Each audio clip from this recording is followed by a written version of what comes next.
और बीजेपी, प्रधानमंत्री जी, अमित शाह जी, आरएसएस के लोग आपको वनवासी कहते हैं। सुना होगा आपने, सुना है? तो इन शब्दों के पीछे दो अलग अलग विचारधाराएं हैं। आदिवासी शब्द का मतलब वो लोग जो इस देश के, इस जमीन के पहले मालिक थे। मतलब आदिवासी का मतलब, अगर आप पहले मालिक थे तो जमीन पर, जल पर, जंगल पर, देश के धन पर आपका हक बनता है।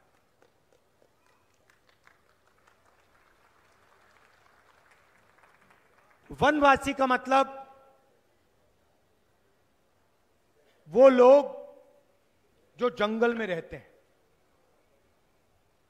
वनवासी शब्द के पीछे एक विचारधारा है।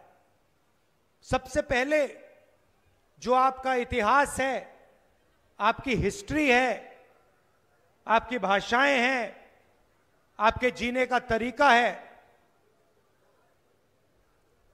उसको यह शब्द मिटाने की कोशिश करता है। दूसरा, जब हम वनवासी कहते हैं तो उसके अंदर यह छुपा हुआ है कि वनवासियों को ना जमीन का, ना जल का, ना जंगल का अधिकार मिलना चाहिए। क्योंकि वनवासी का मतलब आप जंगल में रहते हो, जंगल में आपको कैसे अधिकार मिलेगा? आदिवासी का मतलब आप ओरिजिनल मालिक हो, देश के पहले मालिक हो, और पहले मालिक का देश के धन पर, जल पर, जमीन पर, जंगल पर अधिकार बनता है। तो मैंने ये आपके सामने पहले बात रखी क्योंकि ये विचारधारा की लड़ाई है। देश में आपकी जगह कहां होनी चाहिए, उस बात की लड़ाई है। अब आप देखिए, छोटा सा आंकड़ा आपको देता हूं। आदिवासियों की आबादी देश में 8% है। मैंने आंकड़े निकाले, मैंने पता लगाया कि हिंदुस्तान की सबसे बड़ी कंपनियों में, उनके मालिकों में आदिवासी कितने हैं, सीनियर मैनेजमेंट में आदिवासी कितने हैं। आप हैरान होंगे कि अगर आप हिंदुस्तान की 200 सबसे बड़ी कंपनियों की लिस्ट निकालो, उनकी मालिकों की लिस्ट निकालो, उनकी सीनियर मैनेजमेंट की लिस्ट निकालो, आपको वहां एक आदिवासी नाम नहीं मिलेगा। ये हमारे, मैंने कहा, प्रेस के मित्र हैं, मीडिया की कंपनी की लिस्ट निकालो, बड़े बड़े जो पत्रकार हैं उनकी लिस्ट निकालो, टीवी पर एंकर हैं उनकी लिस्ट निकालो, और मुझे एक आदिवासी इनमें से दिखा दो। एक आदिवासी आपको ना मीडिया में, ना कॉर्पोरेट इंडिया में, ना किसी संस्था में मिलेगा। हिंदुस्तान की सरकार को 90 लोग चलाते हैं। कौन चलाते हैं? आईएएस अफसर चलाते हैं। सही? हिंदुस्तान का जो बजट है उसे ये 90 अफसर बांटते हैं। तो मैंने पता लगाया, 90 अफसरों में से आदिवासी कितने? आप जानते हो? एक। 90 में से एक अफसर आदिवासी है। आपकी आबादी 8% है, मगर देश में भागीदारी आपकी नहीं है। 90 अफसर देश को चलाते हैं, एक अफसर आदिवासी है। और भाइयों और बहनों, अगर बजट में 100 रुपया खर्च होता है तो आदिवासी अफसर 10 पैसे का निर्णय लेता है। 100 रुपए में से 10 पैसे की आपकी भागीदारी है। आबादी 8%, पहले मालिक आदिवासी, और 100 रुपए में से 10 पैसे का निर्णय आप लोग लेते हो। यह लड़ाई है, यह फर्क है बीजेपी में और कांग्रेस में। हम कानून लाए, पैसा कानून लाए, जमीन अधिग्रहण बिल लाए, ट्राइबल बिल लाए, आपको अपना अधिकार देने के लिए। इंदिरा गांधी जी ने और कांग्रेस पार्टी की सरकारों ने आपको अपनी जमीन वापस दी, जमीन का हक आपको दिया, और ये हम करते रहते हैं। और बीजेपी क्या करती है? जहां भी इनको मौका मिलता है, आदिवासियों की जमीन छीनकर अदानी जी जैसे अरबपतियों के हवाले कर देते हैं। जब आदिवासी युवा पूछता है कि आपने हमारी जमीन ली, हमें आपने रोजगार नहीं दिया, आपने सही कॉम्पनसेशन नहीं दिया, आपने हमारी शिक्षा नहीं करवाई, बीजेपी के लोग आदिवासियों को पकड़ पकड़ कर जेल में डाल देते हैं। पता नहीं आपने वायरल वीडियो देखा या नहीं? बीजेपी का एक नेता मध्य प्रदेश में आदिवासी युवा के ऊपर पेशाब कर रहा था। देखा आपने? देखा ना? और वीडियो लेकर उस वीडियो को ये लोग वायरल कर रहे हैं। आप सोचिए, पहले आदिवासी युवा पर पेशाब कर रहे हैं और फिर उसी वीडियो को पूरे हिंदुस्तान में फैला रहे हैं कि पूरे हिंदुस्तान को मालूम पड़े कि बीजेपी के नेता ने एक आदिवासी युवा पर, आदिवासियों के भविष्य पर पेशाब की है। यह इनकी विचारधारा है, यह इनकी सोच है। चुनाव का समय है, हमने अभी मैनिफेस्टो बनाया है। अगर आप मैनिफेस्टो को पढ़ेंगे तो उसमें हमने 3-4 क्रांतिकारी काम आपके लिए किए हैं। ऐसे काम किए हैं जिससे आपकी जिंदगी हमेशा के लिए बदल जाएगी। सबसे पहले हिंदुस्तान की जो गरीब लोग हैं, और उसमें बहुत सारे लोग आदिवासी हैं, दलित हैं, पिछड़े वर्ग के हैं, हर एक गरीब परिवार में, अच्छी तरह सुनिए मैं जो कह रहा हूं, हर एक गरीब परिवार को उसमें से हम एक महिला को चुनेंगे और उस महिला के बैंक अकाउंट में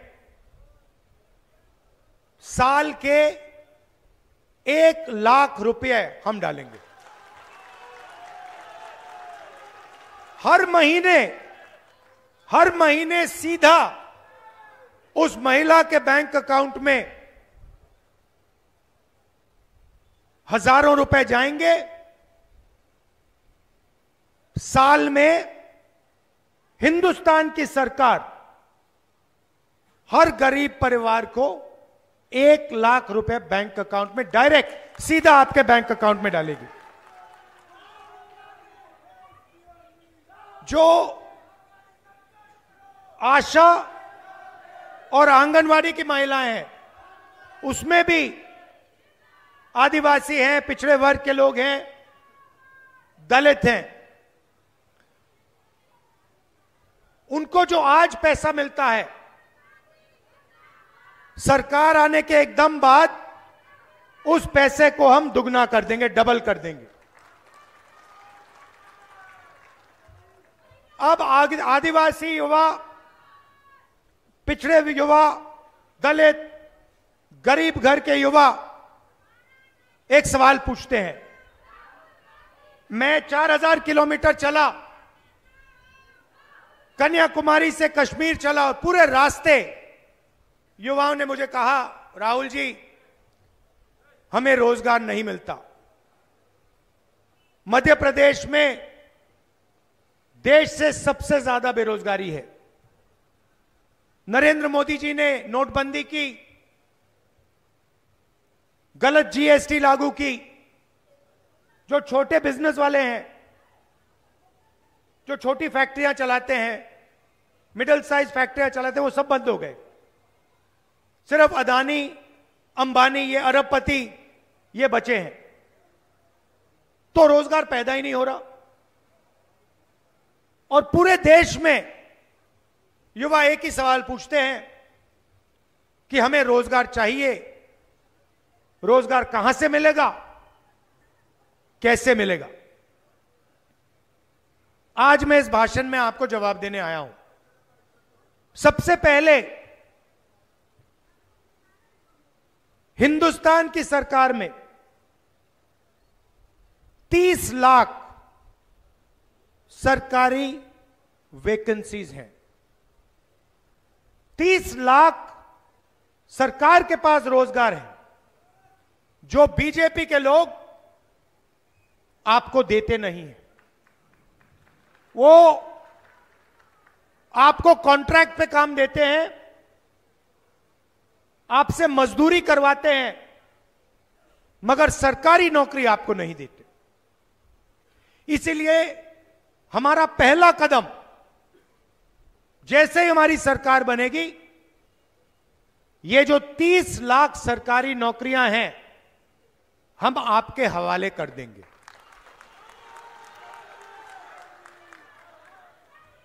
दूसरी बात, जो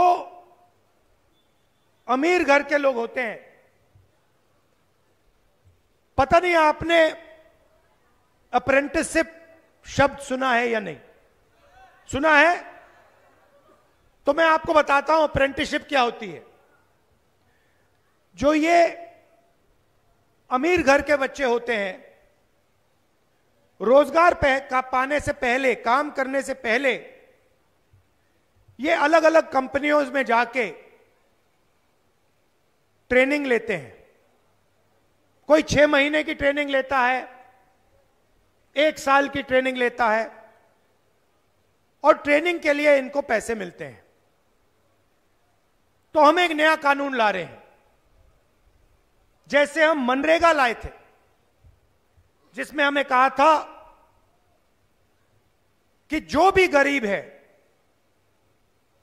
उसे 100 दिन का रोजगार गारंटी करके कांग्रेस पार्टी देगी। तो ये हमने सालों पहले ये योजना हम आपके लिए लाए थे, और वो चलेगी। नरेंद्र मोदी जी ने उसको बंद करने की कोशिश की, पैसा नहीं देते हैं, हम उस योजना को चलाएंगे। मगर हम एक नई योजना, एक नया अधिकार आपको देना चाहते हैं। हिंदुस्तान के हर युवा को, हर गरीब युवा को, आदिवासी, दलित, पिछड़े वर्ग के, गरीब जनरल कास्ट के युवाओं को 1 साल की अप्रेंटिसशिप, साल का 1 लाख रुपया जो भी युवा चाहता है, पब्लिक सेक्टर में, प्राइवेट सेक्टर में, 1 साल का अप्रेंटिसशिप का अधिकार हम आपको देने जा रहे हैं। तो हर युवा को यह मिलेगा, जो भी करना चाहेगा वो बड़ी से बड़ी कंपनी में, सरकारों में, अस्पतालों में, अलग अलग संस्थाओं में उसे 1 साल की अप्रेंटिसशिप मिलेगी। 1 साल का 1 लाख रुपया मिलेगा और फिर अगर वो अच्छा काम करेगा तो शायद वहीं उसको नौकरी मिल सकती है। जब मैं यहां यात्रा में निकला, युवाओं की एक शिकायत थी। आते थे, रोते हुए कहते थे कि राहुल जी, हमने सालों के लिए एग्जाम की तैयारी की, ट्यूशन का पैसा दिया, और जिस दिन चुनाव होता है उस दिन हमें पता लगता है कि बच्चों ने पैसा देकर पेपर खरीद लिया। हम पढ़े, हमने मेहनत की, और फायदा किसको हुआ? जो पढ़ा नहीं, जिसने पैसे देकर पेपर खरीदा। ये आपकी शिकायत थी। तो युवाओं के लिए तीसरा काम, पेपर लीक के खिलाफ एक कानून, सख्त से सख्त कार्रवाई। और ये जो प्राइवेट कंपनियों से पेपर करवाए जाते हैं, चेकिंग की जाती है,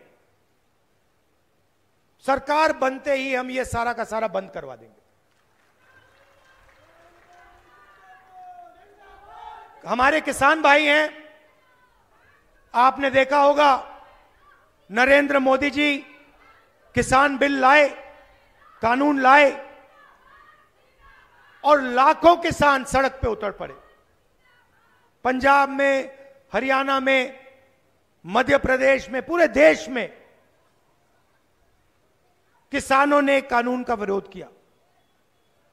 किसान क्या चाहता है? किसान सिर्फ क्या? सही दाम। किसान ये कहता है कि देखिए, मुझे कोई फ्री गिफ्ट नहीं चाहिए, मुझे आपसे कोई तोहफा नहीं चाहिए, मगर जो मैं उगाता हूं, अपने खून पसीने से जो उगाता हूं, उसके लिए मुझे सही दाम मिलना चाहिए। बस यही कहता है किसान।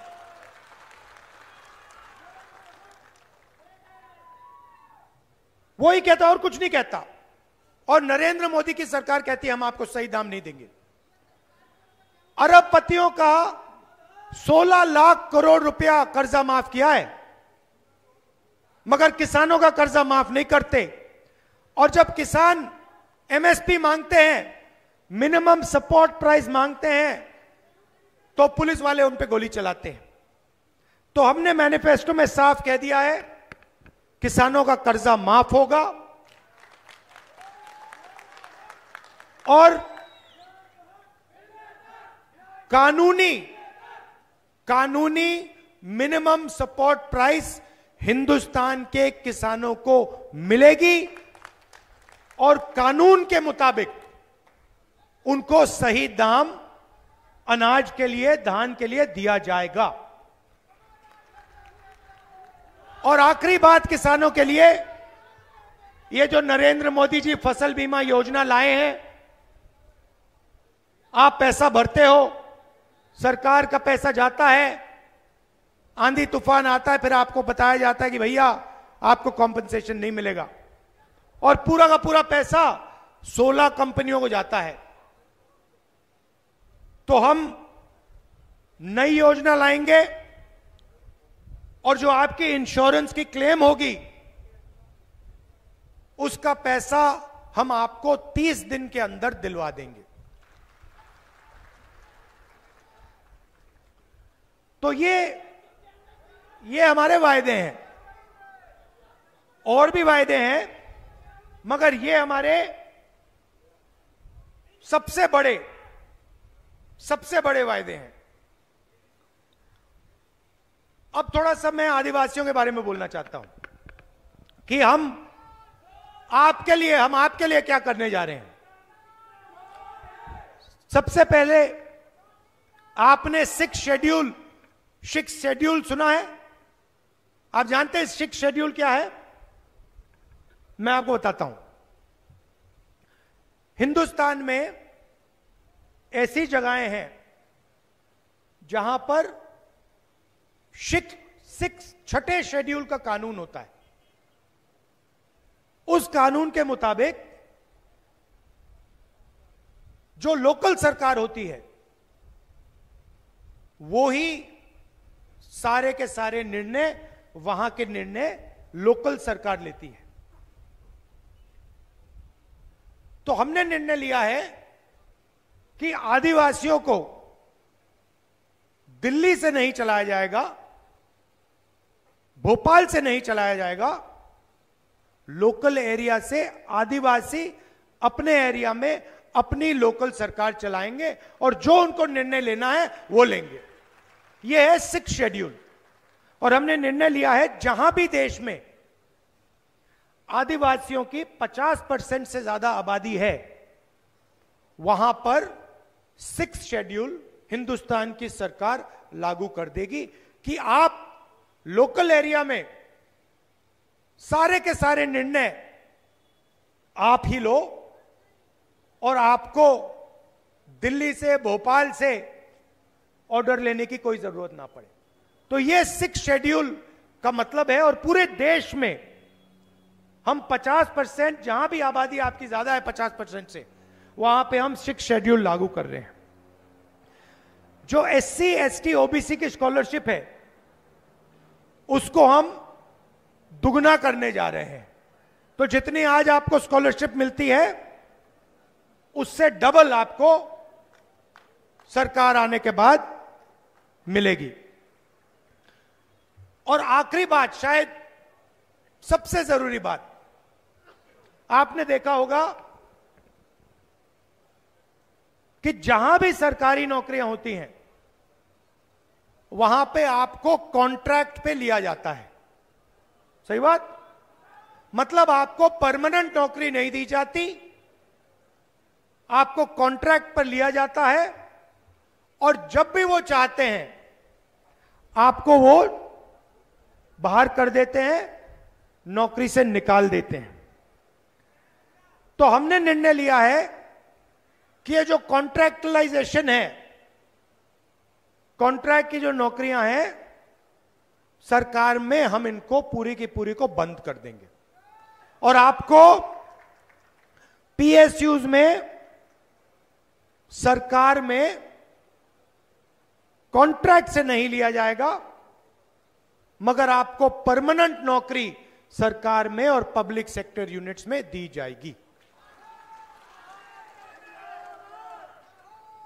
और जो भी आपकी फॉरेस्ट राइट्स की जो क्लेम्स हैं वो सारी की सारी हम 1 साल के अंदर, जो आपकी जमीन के सवाल हैं, जो जमीन का हक है, वो सारा का सारा आपको हम 1 साल में दिलवा देंगे। तो ये हम आपके लिए करने जा रहे हैं। देखिए, चुनाव 2 विचारधाराओं का है। एक तरफ नरेंद्र मोदी हिंदुस्तान के 2-3 अरबपतियों के लिए काम करते हैं, दूसरी तरफ कांग्रेस पार्टी गरीबों के लिए, किसानों के लिए, मजदूरों के लिए, पिछड़े वर्ग के लोगों के लिए, आदिवासियों के लिए, दलितों के लिए काम करती है। लड़ाई इन दोनों के बीच में है। आप हैरान हो जाओगे, नरेंद्र मोदी जी के राज में 22 लोग हैं, अरबपति हैं, जिनके पास उतना ही धन है जितना हिंदुस्तान के 70 करोड़ लोगों के पास है। 22 लोगों के पास नरेंद्र मोदी जी ने 22 लोगों को इतना अमीर बना दिया कि अगर आप उनके धन को देखें तो उनके पास 22 लोगों के पास इतना धन है जितना 70 करोड़ हिंदुस्तानियों के पास है। शर्म की बात है। और नरेंद्र मोदी जी ने आदिवासी युवाओं की शिक्षा के लिए कर्जा माफ नहीं किया, छोटे दुकानदारों का कर्जा माफ नहीं किया, किसानों का कर्जा माफ नहीं किया, मजदूरों का कर्जा माफ नहीं किया, मगर सबसे बड़े अरबपतियों का 16 लाख करोड़ रुपया कर्जा माफ किया है। अब आप कहोगे भाई 16 लाख करोड़ रुपए तो हमें समझ नहीं आ रहा, मुझे भी नहीं समझ आता कितना है, इतना बड़ा नंबर है। मैं आपको बताता हूं, मनरेगा को चलाने में 60,000 करोड़ रुपए लगते हैं। नरेंद्र मोदी जी ने 22 लोगों का इतना कर्जा माफ किया जितना मनरेगा को चलाने में 24 साल चलाने में लगता है। 24 साल का मनरेगा का पैसा इन्होंने 20-25 लोगों के लिए माफ कर दिया। आप बैंक में कर्जा लेने जाते हो, आपको बाहर कर देते, भगा देते हैं। और हिंदुस्तान के सबसे अमीर लोगों का 16 लाख करोड़ रुपया, मतलब 24 साल का मनरेगा का पैसा उन्होंने ऐसे ही माफ कर दिया। दो हिंदुस्तान बन रहे हैं, एक अरबपतियों का, यहां पलायन होता है, यहां आपको रोजगार नहीं मिलता। आप जाते हो, दिल्ली जाते हो, अमीर लोगों के घर में काम करते हो,